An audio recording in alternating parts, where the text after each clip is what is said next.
Wa po kasulig kasama ding ani. Samad na. Yan tining. Sa hilayon aning.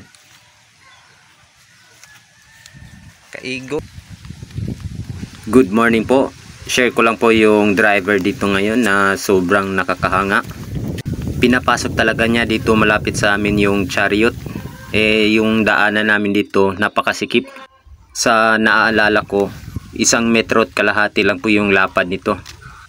Kung imagine ninyo, pag dalawa kayong nakamotor na magkasalubong, kailangan talagang huminto yung isa para walang mahuhulog.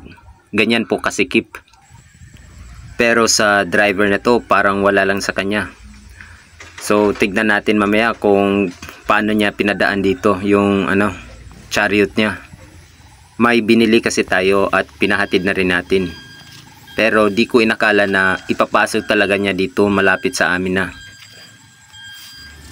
So ayan na po, lalabas na po siya. Tignan natin kung paano niya papadaanin dito.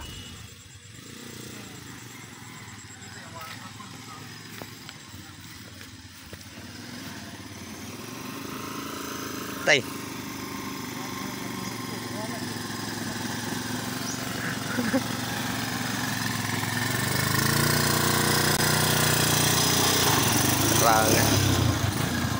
Oh my God!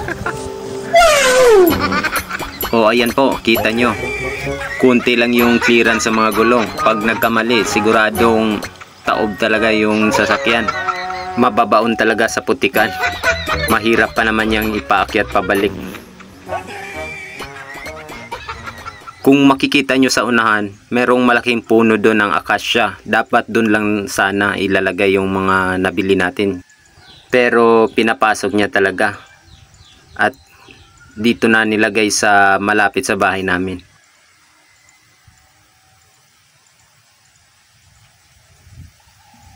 At yun, malapit na po silang makalabas. Hindi man lang nagdahan-dahan yung driver. Believe po talaga ako dito.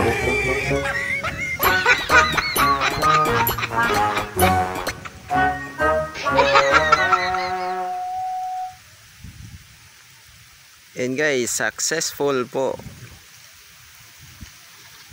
Grabe, driver.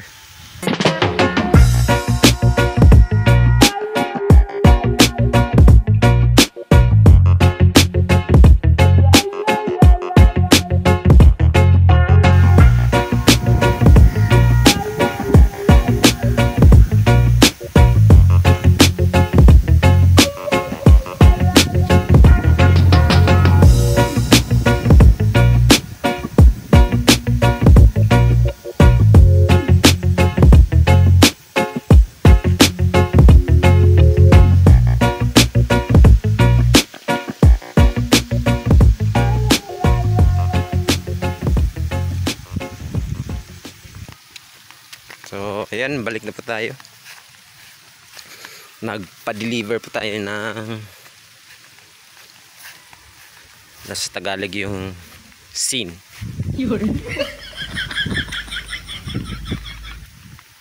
Ito po yung pinadeliver natin.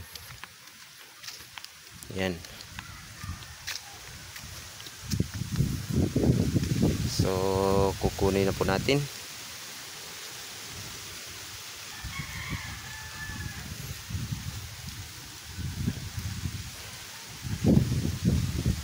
Maraming salamat po.